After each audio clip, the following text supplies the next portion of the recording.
ठंड में ऊपर अमीर की गर्म, नीचे गरीब सहेली की ठंडी रसोई।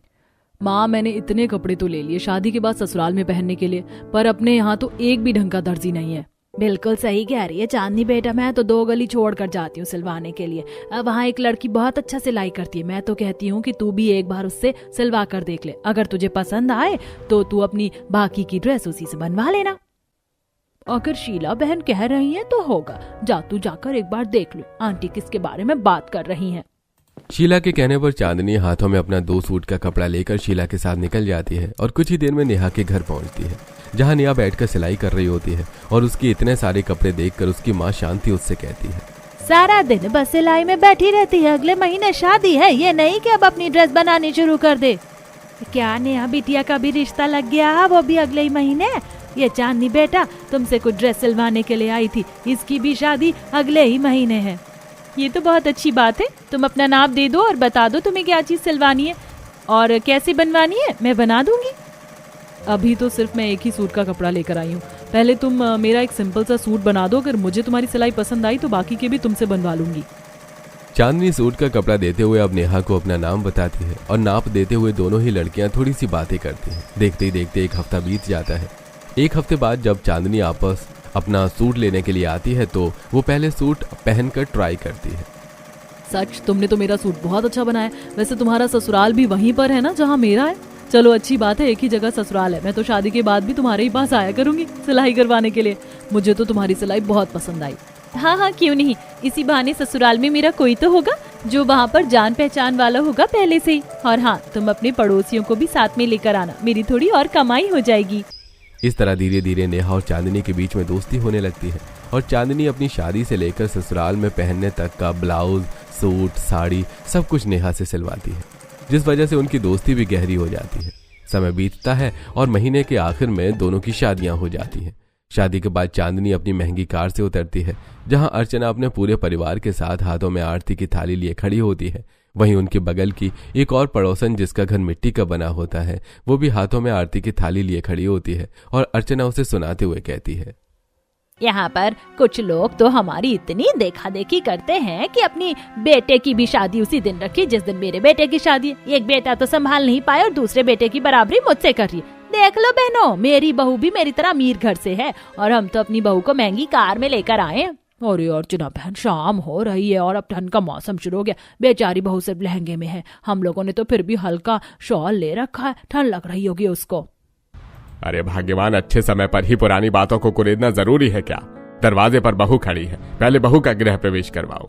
सभी के कहने पर अर्चना अपनी बहू की आरती उतारना शुरू कर देती है और तभी सुमित्रा के घर एक छोटी सी गाड़ी आकर रुकती है और उसमें से सुमित्रा की बहू बेटे उतरते हैं, जिसके बाद सुमित्रा भी अर्चना को ताने कसते हुए कहती है, अमीर लोग पता नहीं खुद को क्या ही समझते, माना कि हम गरीब है, पर अमीरों का तो नहीं खाते ना। भले मेरी छोटी बहू गाड़ी से आई है, पर उसकी बहू से लाख गुनी सुंदर और संस्कारी है मेरी बहू। जो इंसान खुद के बच्चों को नहीं संभाल पाया वो अक्सर दूसरों पर ही उंगलियां उठाता है। अरे सुमित्रा, तुम्हें कितनी बार बोला है, अर्चना बहन कुछ भी बोले तो तुम्हें पलटकर उसकी बातों का जवाब नहीं देना है। तुम्हें बात समझ क्यों नहीं आती? हाँ माँ, जाने दो ना पुरानी बातें, और जिस चीज के लिए आप दोनों अभी तक दुश्मनी करके बैठी हैं उन्हें तो इस बात से कोई फर्क ही नहीं पड़ता। देखिए ना, भाभी को ठंड लग रही है, हवा तेज चल रही है, भाभी का पहले गृह प्रवेश करवा दीजिए। अर्चना और सुमित्रा एक दूसरे को अपनी बहू के सामने ही ताने देकर अपनी अपनी बहू का गृह प्रवेश करवाती हैं। क्योंकि सुमित्रा का मिट्टी का घर था, इसलिए वो अपनी बहू का बाहर से गृह प्रवेश करवाकर उसे अंदर ले जाती है, तो वहीं अर्चना अपने पूरे परिवार के साथ अपनी बहू को सीढ़ियों से ऊपर लेकर जाती है। बहू देख रही है ना सीढ़ियाँ, जिस सीढ़ी पर तू कदम रखेगी उस पर लाइट जल जाएगी। हमने सेंसर लाइट लगवाई है। हमारे जितना अमीर हमारे पूरे मोहल्ले में कोई नहीं है। हमने जितना पैसा अपने ऊपर वाले फ्लोर में लगाया है ना रहने के लिए, लोग उसका आधा पैसा भी नहीं लगा पाए अपने घरों में। इतना बोलकर अर्चना अपनी बहू को ऊपर ले जाती है और सबसे पहले रसोई, मंदिर और उसके नंद का कमरा दिखाती है। बस बहू, यही है हमारा छोटा सा घर। घर छोटा है इसीलिए ऊपर नीचे करना पड़ता है, बाकी तेरा और मेरा कमरा तो नीचे ही है। तुझे पूरा घर दिखा सकूं इसीलिए ऊपर लेकर आई थी। क्या माँ, आपने मेरी भाभी को परेशान करके रख दिया। चलिए भाभी, आपको फिर से नीचे जाना होगा, आखिर आपका कमरा नीचे जो है। इतना बोलकर करिश्मा अपनी भाभी को फिर से सीढ़ियों से लेकर नीचे आती है। भाभी, माँ की बातों को ज्यादा सीरियस मत लेना। माँ ऐसी ही हैं, बहुत शो ऑफ करती हैं, पर माँ दिल की बुरी नहीं है। करिश्मा, मैं जानती हूँ माँ जी बहुत अच्छी हैं, बस कुछ लोगों की आदत होती है ज्यादा बोलने की, पर इसका मतलब ये नहीं कि वो दिल के बुरे होते हैं। इस तरह करिश्मा अपने भाभी से बात करते हुए उनके कमरे तक ले जाती है। तो वहीं जब नेहा अपने कमरे में जाती है तो उसकी नंद काजल उससे कहती है, भाभी मैं समझ सकती हूँ, आते ही आपने माँ और आंटी को लड़ते हुए देखा। आप यही सोच रही होंगी ना कि आपकी सास कितनी लड़ाकू हैं, पर ऐसा बिल्कुल नहीं है। माँ बहुत अच्छी हैं, पर अर्चना आंटी हर वक्त माँ को ताने देती रहती हैं, बस इसीलिए माँ को भी पलटकर जवाब देना पड़ता है। वो लोग अमीर हैं, सेकंड फ्लोर पर रहते हैं, इसीलिए हमें हर वक्त नीचा दिखाते हैं, क्योंकि हम उनके मुताबिक काफी गरीब हैं। कोई बात नहीं काजल, मैं समझ सकती हूँ, आखिर कोई इंसान किसी की बातें कितनी ही देर सुन पाएगा। हाँ भाभी, इसीलिए माँ को गलत मत समझना।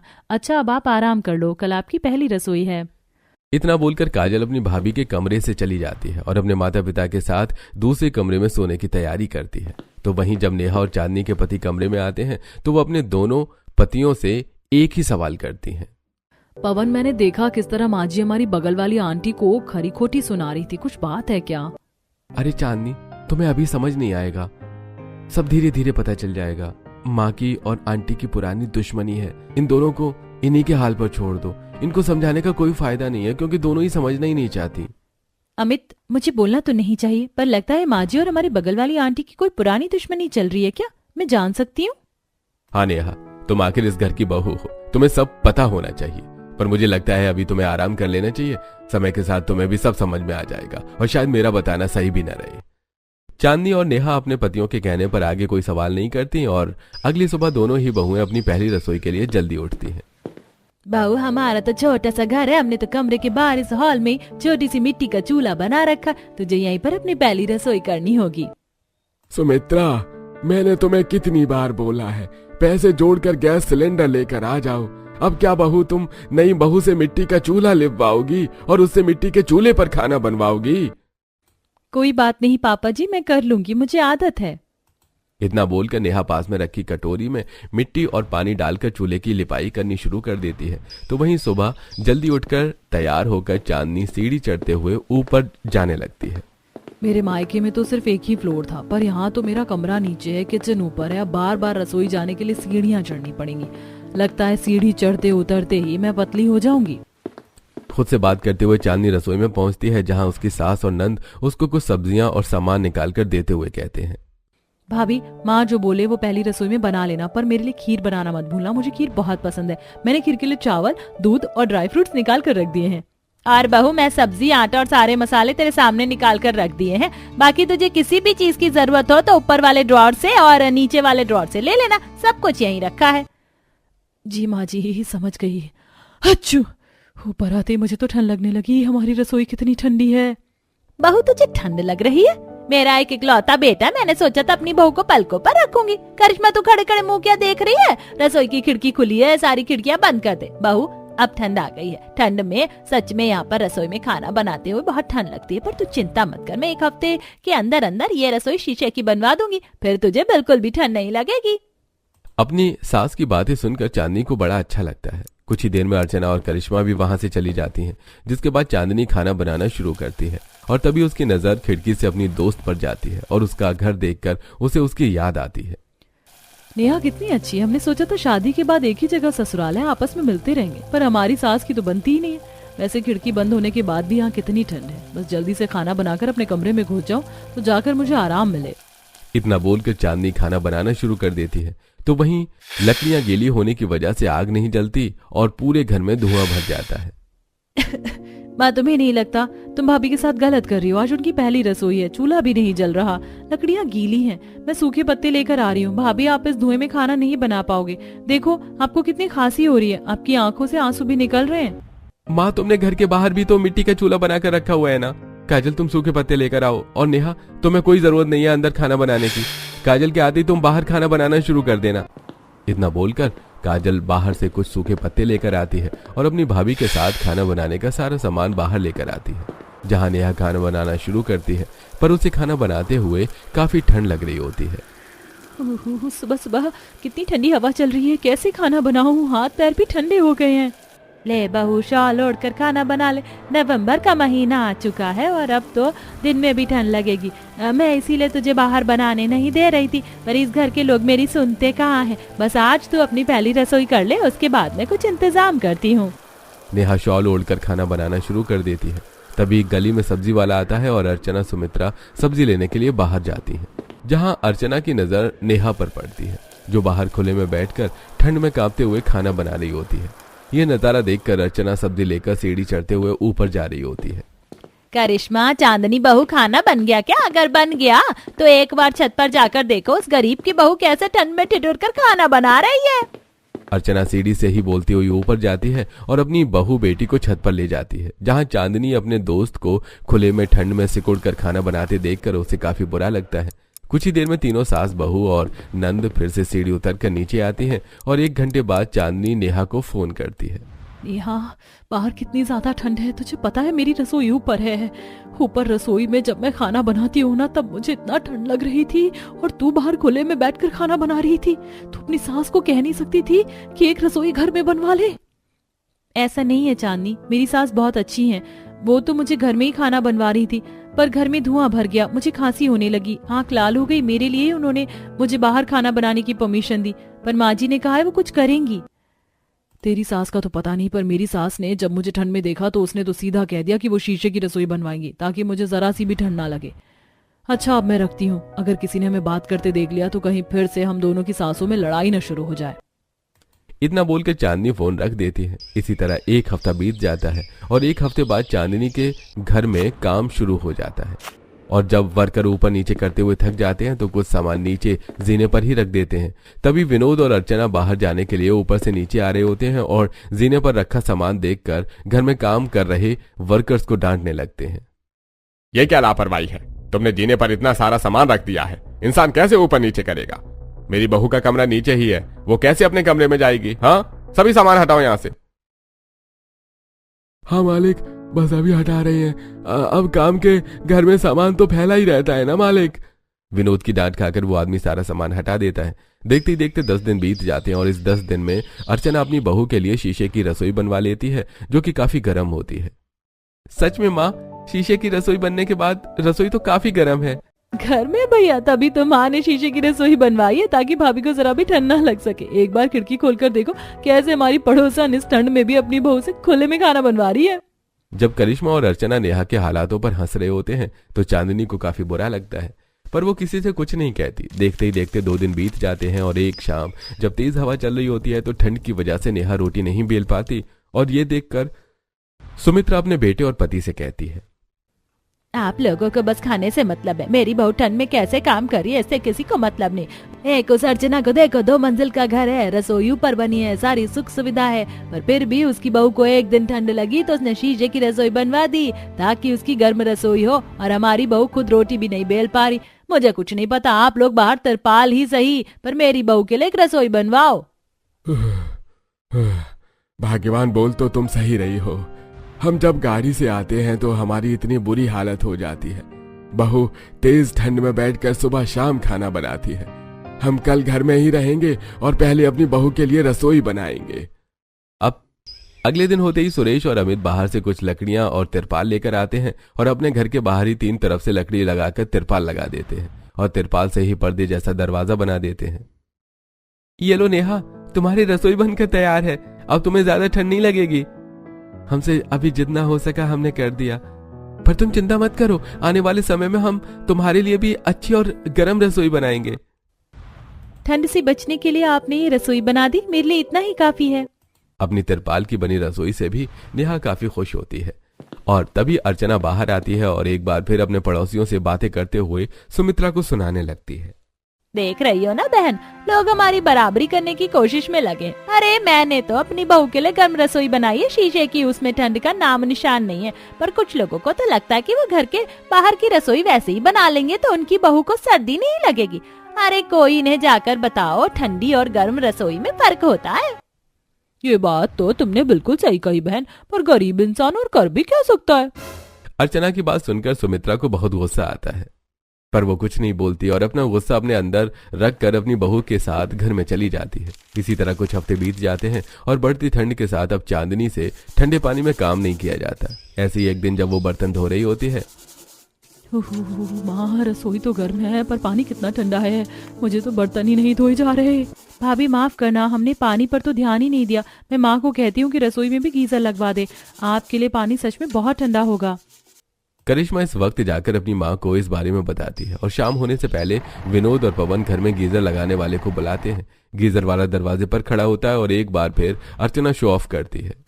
कुछ लोगों को तो अपनी बहू से जरा भी प्यार नहीं है। अरे होगा भी कैसे, बेचारी बहुत गरीब घर से जो है। वैसे सुमित्रा बहन ने अपने बच्चों की परवरिश बहुत अच्छी दी है कि बड़े घर की लड़की को पसंद करना, पर छोटे बेटे ने तो गरीब घर की लड़की को ही पसंद किया। माँ आपको नहीं लगता आंटी कुछ ज्यादा ही बनती है? ये बस हमें सुनाती हैं, जब ये खुद अपनी बेटी को काबू में नहीं रख सकी। ऐसा क्या हुआ था काजल जो माँ जी और आंटी जी में इतनी दुश्मनी है? नेहा के पूछने पर भी काजल और सुमित्रा उसे कुछ नहीं बताती और घर में चली जाती हैं। तो वहीं अर्चना भी गीजर वाले को ऊपर ले आती है और रसोई में गीजर लगवाती है। इसके बाद पवन गीजर का पानी चलाते हुए चांदनी से कहता है, तुम्हारी ये प्रॉब्लम भी खत्म हो गई। सच में ये पानी तो काफी गर्म है, अब तो मुझे कोई परेशानी नहीं है। चांदनी को कोई दिक्कत ना हो, अर्चना इस बात का अच्छे से ख्याल रखती है और अपनी बहू के लिए वो गर्म रसोई तैयार कर देती है, जिसमें काम करने में चांदनी को काफी अच्छा लगता है। ऐसे ही एक दिन घर में कोई नहीं होता और चांदनी अपनी दोस्त को फोन करती है और उसे अपने घर बुलाती है। बाजार जाने के बहाने आई हूँ, अगर मेरे घर वालों को पता चल गया कि मैं तेरे घर में आई हूँ तो बहुत नाराज होंगे। किसी को कुछ पता नहीं चलेगा। चल ऊपर चल, मैं तुझे अपनी रसोई दिखाती हूँ। मेरी रसोई काफी गर्म है। चांदनी और नेहा रसोई में जाते हैं। रसोई सच में काफी गर्म थी, पर नंगे पैर रसोई में खड़े रहने की वजह से नेहा को ठंड लगती है। रसोई तो तेरी काफी गर्म है, मेरी रसोई तो बहुत ठंडी है। पर तुझे नहीं लगता कि तुझे फर्श के लिए भी कुछ जुगाड़ करना चाहिए? तुम लोग चप्पल पहन के रसोई में नहीं आते और तुम्हारे घर की फर्श बहुत ठंडी है। हाँ यार, ये तो है। कई बार तो मेरे पैर इतने ठंडे हो जाते कि कमरे में जाकर हीटर चलाकर मुझे बैठना पड़ता है। पर कोई बात नहीं, इसका भी इंतजाम हो जाएगा। वैसे तुझे पता चला हम दोनों की सास के बीच में आखिर कौन सी दुश्मनी है? कोई कुछ बताना ही नहीं चाहता, पर हाँ मेरी नंद कह रही थी कि तुम्हारी एक और नंद है जिसने शादी कर ली। क्या मेरी एक और नंद है और मुझे ही नहीं पता? नहीं, आप तो हमें पता लगाना है। आखिर कब तक हम अपनी सास को ऐसे लड़ते देखेंगे? हम दोनों दोस्त हैं पर हमारी सास दुश्मन, और अब मुझे अच्छा नहीं लगता तुझसे अनजान की तरह रहना। चिंता मत कर, हम इसका भी पता लगा लेंगे। अच्छा अब मैं चलती हूँ। इतना बोलकर नेहा वहां से चली जाती है और रात को जब सभी खाना खा रहे होते हैं तो चांदनी ऊपर से खाना लाकर सभी को परोसती है। सारे दिन तेरी भाभी अकेले काम करती है। करिश्मा जा, रसोई से बचा हुआ खाना तू ले आ। बहू तुम बैठ जाओ। विनोद के कहने पर करिश्मा नंगे पांव रसोई में जाती है और रसोई में पैर रखते ही उसे ठंड लगने लगती है और नीचे आकर वो कहती है, माँ रसोई का कुछ करो, रसोई तो गर्म है पर फर्श ठंडा है। भाभी नंगे पैर कैसे खाना बनाती होंगी? चांदनी तुम नंगे पैर रसोई में खाना बनाती हो? हाँ, तुम्हें ठंड नहीं लगती? तुमने हमें बताया क्यों नहीं? मैं कल ही पूरी रसोई में कालीन बिछवा दूंगा, फिर तुम्हें बिल्कुल भी ठंड नहीं लगेगी। अपने घर वालों का प्यार देखकर चांदनी को बहुत अच्छा लगता है और अगले ही दिन उसकी रसोई में कालीन बिछवा दी जाती है। तो वहीं सुमित्रा भी अपनी बहू के लिए अंगीठी बुनती है और उसे जलाकर रसोई में रख देती है। बहू, मैं तेरे लिए अर्चना की तरह गर्म रसोई तो नहीं बनवा सकती, पर हाँ तेरी ठंडी रसोई को गर्म जरूर कर सकती हूँ। मैंने अंगीठी बनाई है, जब भी खाना बनाए इसे रसोई में जला कर रख लेना। रसोई गर्म रहेगी और हाँ इस पर पानी भी रख देना। जब तक तू काम करेगी पानी भी गर्म हो जाएगा। ठंडे पानी से बर्तन धोने की जरूरत नहीं है। मैंने तो सोचा था कि जब मेरी बड़ी बहू इस घर में आएगी तो ऐसे ही उसे लाड प्यार दूंगी, पर मेरे बेटे ने तो मेरी नाक ही कटवा दी अमीरजादी को लाकर। माँ, आप फिर भैया को याद करके रोने लगी। हमने तो उन्हें अपना ही लिया था। आंटी की वजह से उन्हें ये घर छोड़कर जाना पड़ा, पर भैया की भी गलती है। दुनिया में लड़कियां मर गई हैं क्या जो उन्होंने करिश्मा की बहन को पसंद किया? क्या मेरे जेठ जी भी हैं? माँ जी आप लोगों ने मुझे सच बताया क्यों नहीं? इसका मतलब जेठ जी ने और चांदनी की नंद ने भाग के शादी कर ली थी और ये रिश्ता आंटी को मंजूर नहीं था, इसीलिए वो हर समय आपको खरी खोटी सुनाती हैं। पर ये तो गलत है। आपको नहीं लगता माँ जी कि हमें जेठ और जेठानी जी को वापस बुला लेना चाहिए? मन तो करता है नेहा, पर क्या करें? अगर भैया भाभी यहाँ आ गए तो आंटी और ज्यादा हमें सुनाना शुरू कर देंगी। तुम्हें नहीं पता, जब हमने उन्हें अपनाया था तो आंटी जानबूझकर सारा कूड़ा हमारे घर के बाहर रख देती थी। पड़ोसियों को बुलाकर हमारी चुगली करती थी। उन्होंने हमारे घर से निकलना बंद कर दिया था। तब जाकर मजबूरी में आकर भैया भाभी ने फैसला लिया और वो हमसे अलग हो गई। आंटी को लगता है कि हमने उनकी बेटी को बहकाया, जबकि वो दोनों बचपन से एक दूसरे को पसंद करते थे। भाभी ने शादी की बात भी उनसे करी थी, आंटी ने मना किया, तब जाकर भैया भाभी ने ऐसा कदम उठाया। पुरानी बातें हैं बेटा, छोड़ो। वैसे मैं सोच रही थी अगले हफ्ते तेरे भैया भाभी से मिलने जाऊं। बहू तू भी चलना, मेरा पोता भी है, अब 3 साल का हो गया। कभी कभी चुपके से मिलती हूँ। तेरे ससुर जी को पता चला तो वो नाराज होंगे, इसीलिए उन्हें मत बताना। इतना बोलकर सुमित्रा खाना बनाने में अपनी बहू की मदद करने लगती है और मौका मिलते ही नेहा सारी बात चांदनी को बताती है। अच्छा तो ये बात है, इसका मतलब मेरी एक और नंद है। पर कोई बात नहीं नेहा, अब समय आ गया इन दोनों दुश्मनों को दोस्त बनाने का। माँ बाप बच्चों से कितनी नफरत क्यों ना कर ले, पर जब उनका पोता और नाती अपनी तोतली जुबान से उनको नानी और दादी बोलकर पुकारेगा ना, तो अपने आप आएंगे। तू अपनी सास के साथ जाना और खुद भी बात करना और मेरी भी बात करवाना। मैं अपनी नंद को समझाऊंगी और तू अपनी जेठानी को समझाना और उन्हें घर लेकर आना। बाकी का काम मेरा। सच पता चलने के बाद दोनों दोस्त एक प्लान बनाती हैं। अगले हफ्ते सुमित्रा और अपनी बहू के साथ अपने बेटे बहू से मिलने के लिए जाती है, जहां वो अपने पोते को देखकर बहुत खुश होती है। अरे मेरा बच्चा कैसा है? मैं अपने बच्चों के लिए चॉकलेट लेकर आई हूँ। बहू तुम लोग यहाँ ठीक तो हो ना? माँ जी हम ठीक है। ये है मेरी देवरानी, बहुत प्यारी हो तुम। वैसे मेरी माँ तुम्हें तो भला बुरा नहीं कहती ना कुछ। दरअसल उन्होंने मेरी शादी के बहुत सपने देखे थे। जब माँ बाप के सपने टूटते हैं तो अक्सर ऐसा ही बर्ताव करते हैं। दीदी, माँ बाप की नाराजगी खत्म करना बच्चों का काम है। वैसे आपकी भाभी मेरी दोस्त है, वो आपसे बात करना चाहती है। एक बार फोन पर बात कर लो और आज आप मेरे साथ चलो। जब हमारा छोटू सा गोलू अपनी नानी को पुकारेगा ना, तब मैं भी देखती हूँ कैसे आंटी के अंदर की ममता नहीं जागती। हाँ बिल्कुल सही कहा नेहा तुमने। मैं तो शीतल को समझा कर तक गया हूँ। न माँ मेरी सुनती है और न ही शीतल। पर आज तुम कह रही हो तो हमें चलना चाहिए शीतल। एक बार और ट्राई करते हैं, क्या पता इस बार तुम्हारी फैमिली मान जाए। हमारे लिए न सही, हमारे बच्चों के लिए। नेहा के समझाने पर शीतल और सूरज अपने बच्चे को लेकर सुमित्रा और नेहा के साथ अपने घर आते हैं। और तभी कूड़ा फेंकने के लिए अर्चना बाहर आती है। अपनी बेटी, दामाद और उसके बच्चे को देखकर उसका गुस्सा फिर से बढ़ जाता है और वो उन्हें सुनाना शुरू कर देती है। पता नहीं कैसे बेशर्म लोग होते हैं जो अपने फायदे के लिए किसी मासूम लड़की को अपने प्यार के जाल में फंसा लेते हैं। सोचा था इन लोगों ने क्या अमीर घर की लड़की को फंसाकर अमीर बन जाएंगे, पर इन्हें नहीं पता कि मैं उन माओं में से नहीं हूँ जो अपनी बेटी के सामने झुक जाऊं। अर्चना की आवाज सुनकर न सिर्फ पड़ोसी बल्कि उन दोनों के घर वाले भी बाहर आ जाते हैं और राजू अपनी नानी के पास जाकर उनका हाथ पकड़कर अपनी तोतली जुबान से कहता है, नानी आप मुझे चॉकलेट नहीं दोगे? अर्चना राजू का हाथ छुड़ाकर आगे जाने लगती है और शीतल फिर से अपने बेटे को लेकर अपनी मां के पास खड़ी हो जाती है और राजू इस बार अपनी नानी का पैर पकड़कर चिपक जाता है। तभी सुरेश और विनोद वहां आते हैं। बहन, अपनी बेटी दामाद से ना सही, पर उनके बच्चे से तो प्यार कर लो। वो अभी छोटा है, उसे नफरत नहीं पता। अपने नवासे को देखकर तो मेरी भी सारी नाराजगी खत्म हो गई। मैं तो अपनी बेटी को कब का अपना लेता, अगर अर्चना अपनी जिद पर ना होती। माँ जी मैं नहीं मानती आपके अंदर की ममता मर गई है। मुझे एक छींक आ जाती है तो आप परेशान हो जाती हैं। पहले ही दिन मुझे ठंड लगी तो आपने मेरे लिए गर्म रसोई बना दी और आज आप इस छोटे से बच्चे से मुंह फेर रही हैं। देखें कितनी ठंडी हवा चल रही है और आपका नाती इस ठंड में भी नानी नानी कह रहा है। अर्चना बहन, इतनी भी पत्थर दिल मत बनो। बच्चे हैं, बच्चों से ही गलतियां होती हैं। तुम्हारी बेटी इकलौती नहीं जो भागी है। तुम ये देखो कि भाग कर भी तुम्हारी बेटी खुश है, वरना मोहल्ले की तो कुछ ऐसी भी लड़कियां जो भागी और दोबारा कभी पलट कर नहीं आई। सभी की बातें सुनकर अर्चना खुद को और ज्यादा देर रोक नहीं पाती और अपने पोते को गोद में उठाकर रोने लगती है। मैं इतनी बुरी माँ नहीं कि अपने बच्चों से मुंह फेर लूं, पर क्या करूं, मेरे बच्चों ने भी तो मेरा दिल तोड़ा था ना। मैं तुम लोगों को माफ कर रही हूँ बस अपने नाती के लिए। और सुमित्रा बहन, मेरी बेटी को खुश रखना। जैसे मैंने अपनी बहू के लिए गर्म रसोई बनाई है ना, वैसे अपनी बहू के लिए तुम भी गर्म रसोई बना लो। तुम्हारी छोटी बहू ठंडी रसोई में काम करती होगी, मेरी बेटी नहीं कर पाएगी। मैंने उसे बड़ी नाजों से पाला है। हाँ बहन, पूरी कोशिश करूंगी।